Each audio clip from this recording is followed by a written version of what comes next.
the journey so far. The drenched fort was dry, but the horsemen loosed its waters. And then the makers rejoiced, for their forge burned anew. From its fires they made a key, one which could awaken stone.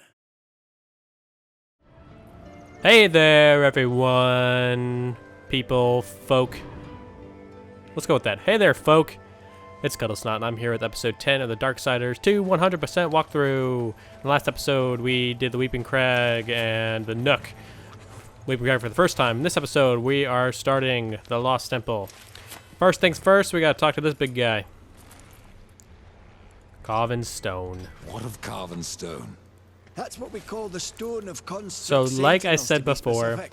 if you talk to him immediately after getting the Morden Dew, you could have gotten this part of the quest already and then gotten the carven stone in the Shattered Forge. However, I don't think it's quite necessary to do it that way. It adds a couple extra steps, as well as you won't be able to use the item that you get because it's level 9. And if you are level 9 by now, fantastic for you, but you're actually probably not going to be level 9 or 10 till the end of this temple. What can you tell me about this place? I've been here but the once. But the time once. I tried to tip a construct. A fine sport. Aye, it is. Construct tipping. Almost as fun as eating a cow in one gigantic bite. But I guess here in the Maker's realm, we don't have any cows to tip or eat. So we just tip chunks of rock. Okay, so we're totally gonna grab that stuff. That one fun little chest that's on the outside. It's kind of like a welcome present to the Lost Temple. Whoa. And now we're gonna fight shit. Alright. Come on, ghoulie ghoulies. Midgets. Attack! Excuse me, little. See, I don't know if that's PC or not. Like, because I'm obviously not actually thinking of actual little people. When I say midgets, I'm just thinking of, like, you know, spectral purple things. But I don't know if that's actually offensive or not.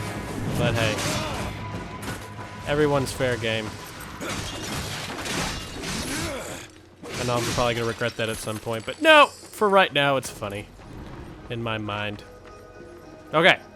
So, before we head up, we got a little chesty chest over here. Skull touch face. And do we need that potion? Yes, we do. Cool. Fierce arm blades. Awesome. Okay. So, you might think there might be something on the other side of the stairs, in like the same sort of nook, but there's not. So don't go over there. Okay. Good. Now we're just gonna leisurely walk up some stairs. And open up another door. Coolio. Okay. So, a lot of people have been asking me about specific builds and what specific stats do. And I kind of already went over the stats, but I guess not really in detail. But we're gonna wait until one, we have enough skill points in order to really like show different builds. That's also when we'll get the respec achievement. It's kind of the same point, and then we'll discuss different builds, different stats for specific builds, and then a little bit more in depth into specific types of weaponry and stats and stuff. But even though we did discuss it kind of before, and then also a little bit in possessed weaponry in episode 8. And now we get actually like properly introduced to a construct Sentinel. So the key with these guys is to use redemption to take them out when their shield is down. You can tell when their shield is down when they're not covered in yellow like that. And sometimes even then, if they're still, you know, vulnerable. But sometimes you can shoot them and they have a shield up. So they're kind of vulnerable like immediately when coming off the wall, or like immediately at the beginning of the fight like that. Or when they're like shooting down these like yellow beams, when they're actually trying to like respawn constructs. That's what they're doing. They're like spawning more constructs. So that's the other time they're vulnerable. And it's not really, because this is a quick, easy fight. It might take a little bit longer if you didn't take out the construct Sentinel right away. Welcome coin number 29. Over here. Oh, hold on. I'll be right back. Alright, somebody asked me to lock the mini-map, and you can see down there that's not rotating anymore. And I never thought about it because I've always been the one playing, but I can't understand how that'd be much easier to follow while you're watching. So that's what we're gonna do from now on. Unless you guys have some major complaints about it, that's what we're gonna do. Anyway, alright. What was I talking about? Construct Sentinels. Okay, right, so they're shooting down the like yellow beams, spawning other constructs. So it's not a big deal now, but we fight a group of them later. It's actually a pretty tough fight. And that's when it really becomes important. But yeah, so as you can see, there's all this corruption everywhere. But we can't do anything about it at the moment. What we're going to go do right now is do something about it. By getting us, you guessed it, a guardian. That's not a guardian, a warden. I guess what we're calling them? Wardens. Construct. We'll call it a construct just to be safe. And we'll use our new item, the Maker's Key. Alright, before we do anything, we need to go down into this water. And grab Boatman Coin number 30. Hello. As you can see, there's also a big bridge down here that we're going to be raising in a little bit. Before we do that, though, we want to swim into here and get a nice, tasty chest. I'm not quite sure what this kind of accent is, but we're going to do it anyway. If it's even an accent at all, I just feel like I'm saying stuff differently, so therefore it's an accent. I think in my mind it might be a little British, but I know for sure that I can't speak fucking British, so I have no idea what the fuck it is. Anyway, so we just swam under there. Actually, I don't know if we had to swim under here. Yeah, I'm a moron. All right, another tick on the Kuddlesnot's a moron box. Don't swim under the bridge like I did. And swim up, come on, swim. And we can't, you can only dash when we're going forward. You can't dash when you're going up or down in the water. Also frustrating, on top of the fact you can't dash freaking anywhere. Come on, buddy. All right, now we gotta pop up our way across. Uh-oh, there's an enemy down there. Do you want a friend? Okay. How about 3 of them?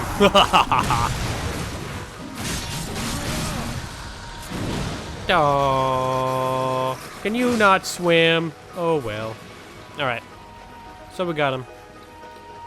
And now we can awake the construct. And that face comes out of nowhere, but I'll live with it. Alright, so we can't immediately go across. We got to... This is like kind of a new mechanic with these suckers. Actually, no, because we got introduced in the Nook. And that's to use... Actually, I don't know if we did.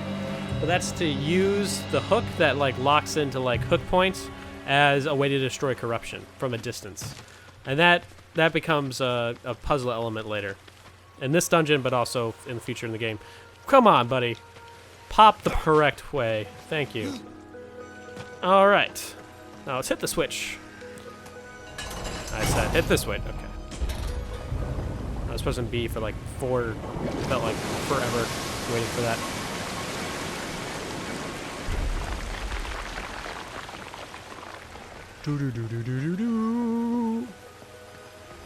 Puzzle completed, but wait a minute. There's a bunch of enemies to fight. But guess what? We got a big pummeling machine at our disposal. So hurry! Let's jump on our buddy over here.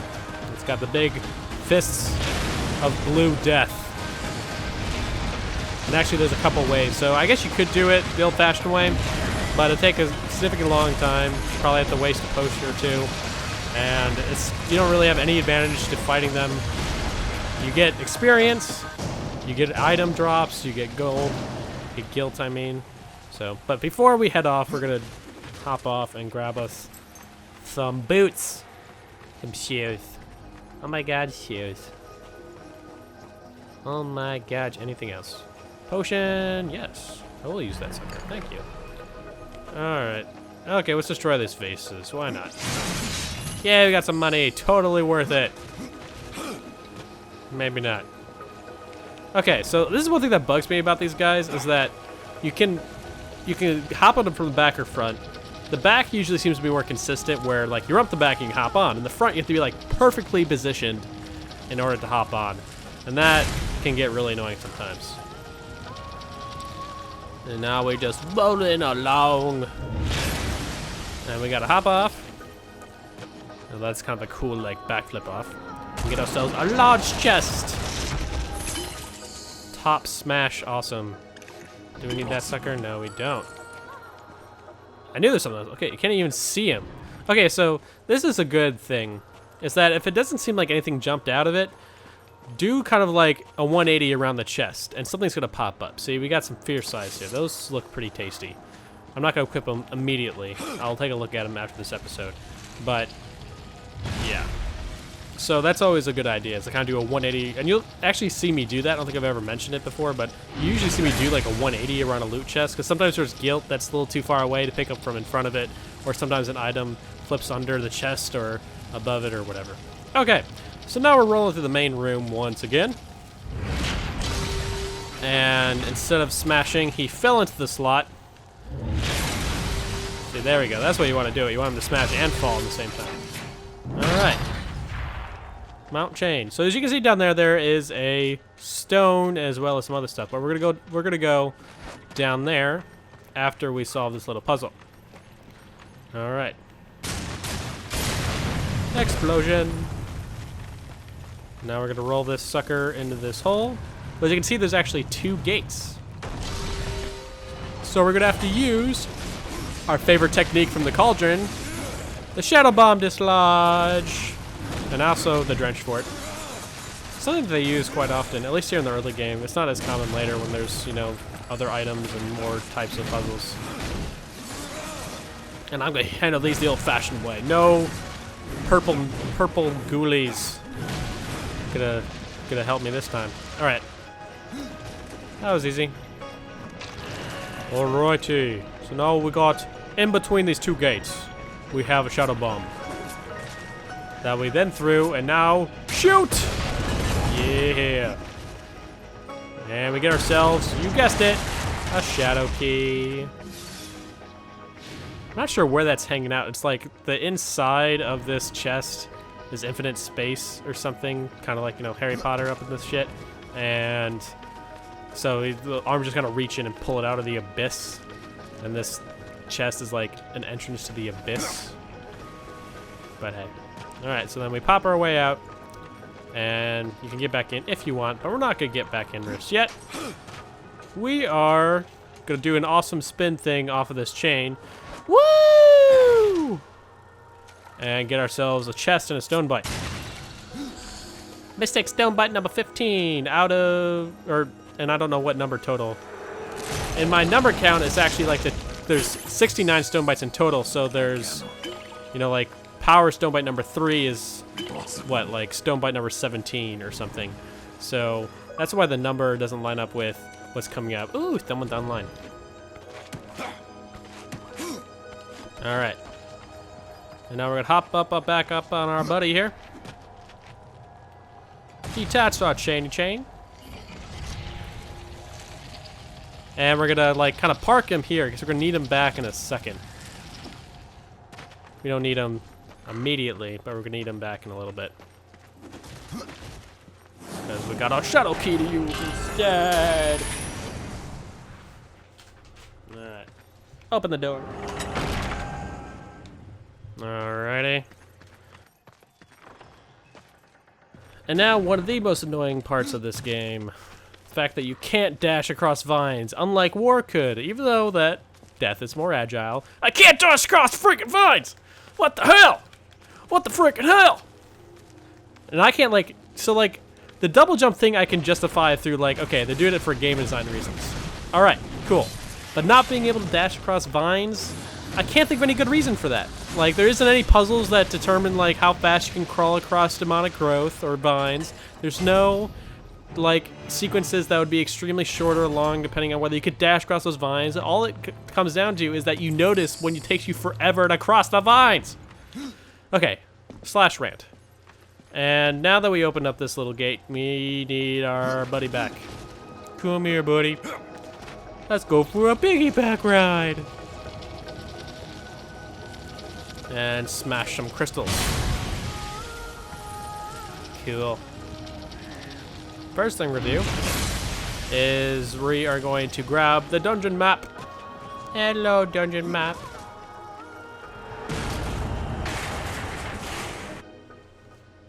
Yes, dungeon map. That's exactly what it's called in Zelda. But hey, you know, if the puzzles are good, and this certainly does. See, I would argue, and I think some of you might agree with me, is that the puzzles in Darksiders 2, at least, because there was some troubles with puzzles in Darksiders 1, some were a little frustrating. But Darksiders 2 puzzles are fantastic. Puzzle design, dungeon design is really well done, just in general. And I would say even superior to Skyward Sword. And Zelda fanboys, please don't kill me. But, you know, say what you want about the rest of the game, but the dungeon design and puzzle design is phenomenal. Okay. So we got ourselves an extra loot chest. Did an awesome kind of flippy flip. And now we're going to get back up on our broski over here. I'm saying that a lot, over here. Buddy over here, broski over here, over here, over here, over here, over here. Hey, Dust, do you not want to ride on me? Okay. Okay, buddy, do your thing. Alright, so I should have said something at the beginning of the dungeon, but I would have held on to Reaper form. Hold on to that sucker. Because you're either going to need it here, or you're going to need it in another battle right before the boss. But here, you might want to use it because, at least according to my guide, and a couple other sources, but I think they might have just got it, their source, the original source from the guide, is that you need to complete this encounter with all these Sentinel constructs within 5 minutes in order to get a secret chest. However, I tried doing it, and I tried going slow. I can't say that I didn't time it or anything, and I don't feel like it was 5 minutes. I mean, I can't say for sure if it was 5 minutes, but it felt like, you know, 6-7 minutes. Easy. And I still got the chest. So I can't confirm for sure whether you need to beat this sequence in 5 minutes. But at the end of it, there's this little part. Well, there should be another Sentinel. Yeah, there we go. Okay, so right now he's shielded. Not gonna take any damage, but now that he's summoning things, he's vulnerable, and take him out. And that's really the key in this battle, and doing it quickly, is taking out those Sentinels before they summon more constructs to fight you. And why am I doing this by myself? I have no idea. Pick some stuff up. All right. Smash, smash, smash. La, la. Oh, where is he? Where is he? Damn it. Okay, come on. Somebody. There you go. See, I get to summon my ghoulies, and you get shot in the face.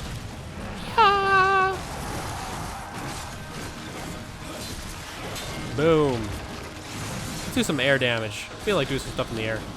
Oh, come on. Get in the air. No, stop. Okay, fine. I'm probably just doing like a combo that flips him up behind me, but I just want to flip him up. But whatever. Oh, something got dropped. Findings. There'll actually probably be a lot of stuff kind of lying around at the end of this. Okay, where's our Sentinel, buddy? No, target him. Damn it. See, that's probably like the downside of this battle is the targeting is what slows everything down. Okay, let him catch up with you. Take him out. Okay, and that's, you don't want to spend your time with these constructs. You want to take out those Sentinels, so otherwise they will summon more constructs, and then the fight takes longer.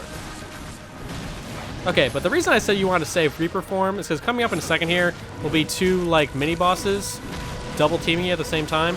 There's also another really, really difficult fight right before the boss, like in the room before the boss. Here in the Lost Temple, and you might want to see the Reaper form for that even more. But if you're seriously worried about time, come on. Oh, shit. I had him locked on, too. I just didn't think about it. Okay, summon someone. There we go. If you're seriously worried about time, you can use Reaper form, but I would save it. Save it for the like, final room before the boss.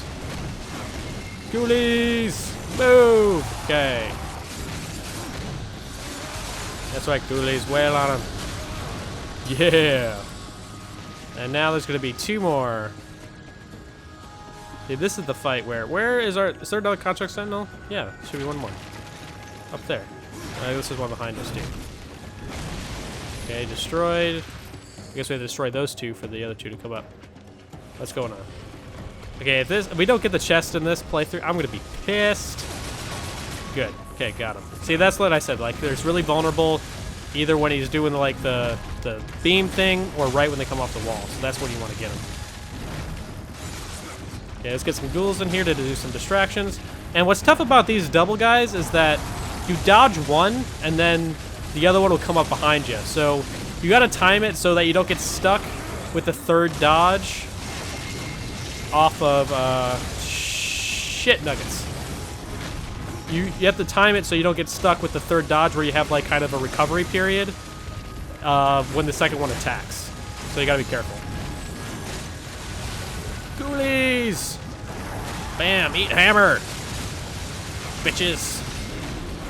Come on, give me at least one execution. Oh shit. Oh, whew. That was a close one. Whoa! Whoa! Whoa! Whoa! Whoa! Whoa! Whoa! Okay, okay. One down. Thank. Woo! Woo! Woo! And we got the chest. Okay. We got it. So I'm still classifying this as a secret chest, although I guess I will. See, I don't know. Like that felt like a long encounter, and I've definitely done it quicker. You should be all right.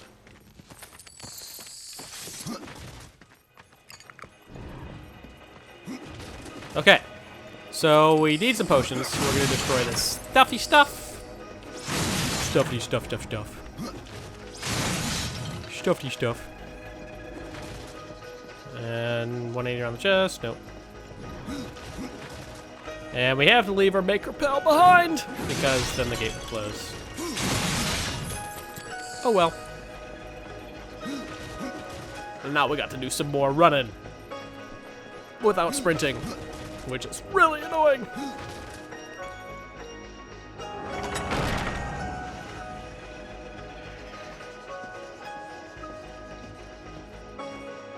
All right, so now, sorry, check my notes. And now, we gotta go over here. That door's locked, so we can't go that way anyway. And we got some popping to get across a big canal or room, floorless hallway. Gosh. Whoever constructed this place was not thinking right. Let's put a major, artery of the flow of the building right across a huge gorge. Fantastic idea. Anyway, Boatman coin number 31 right there in the corner. And now we kind of come to a peaceful little sanctuary. There's barely even any enemies. It's kind of like a nice, tranquil little place. But before we go there, we gotta get another loot chest. Skull touch face! And that was not a voice crack. That was completely intentional to be that loud. Impossible. Alrighty. So now we get to hang out here. First thing we're gonna do is we're gonna grab enemy, shoot him in the face with a big gas gun. Skull touch face, get ourselves another loot chest. Alright. I hear another one. Yeah, I can't shoot him. I don't know why. Okay, so right here is like the third item you need to get for Karn. It's kind of like on this little like shrine here. / well or something. I don't know what it is. Ooh, level up. So you can grab that there if you have the Death Rides pack. If not, like I don't have it installed right now, you won't have it. And I will cover that in a special episode. I just wanted to mention it here so people don't bitch about it. I'm sorry, not bitch. Kindly pointed out that I missed something that I didn't actually miss. Okay. All right, so we got Boatman coin number 32 there behind the tree. We got loot box, second loot box in here. And now that's it for this tranquil little place. And oh, let's rest.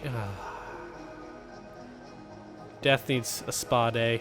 Oh yeah. Oh yeah. Oh, clothes getting wet. Let's get out of here.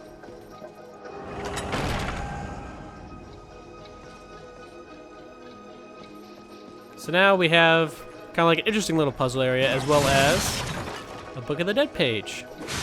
But guess what, guys? This little place is gonna have to wait for the next episode. I'm sorry.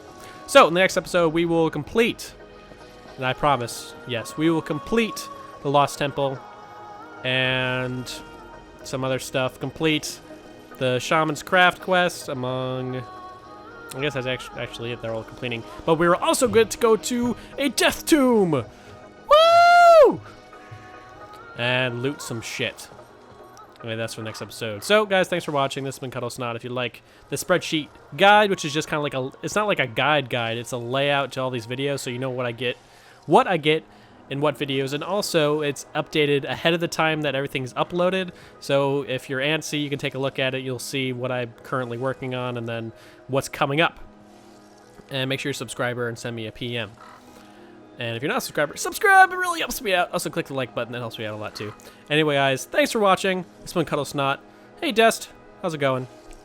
And I will see you again next time.